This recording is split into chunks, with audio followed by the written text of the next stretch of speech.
আপনারা দেখছেন ২৬ টিভি দর্শক বন্ধুগণ।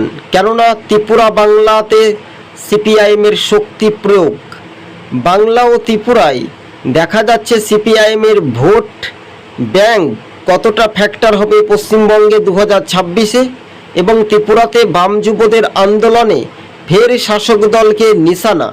ছাত্র যুব সংগঠন দিচ্ছে ডাক, শাসক দল ত্রিপুরা ও বাংলা থেকে নিপাত যাক। এই যে বামেদের সমহিমায় স্লোগান, সেটা কার্যত রাজ্য রাজনীতির ময়দানে লাল ঝান্ডায় ঘরের ছেলে ঘরেই ফিরতেই শাসক এবার কণ্ঠাসা হচ্ছে। কেননা সমবায় নির্বাচনে বামেদের জয় জয়কার, যেখানেই সমবায় হচ্ছে সেখানেই বামেদের জয় হচ্ছে। ২৬ টিভি ইউটিউব চ্যানেলটি ভালো লাগলে সাবস্ক্রাইব করে সঙ্গে থাকবেন। কিন্তু ২০২৬-এর বিধানসভা ভোটে বাংলাতে কতটা প্রভাব পড়বে বামেদের, এটাই শুধু সময়ের অপেক্ষা দর্শক বন্ধু।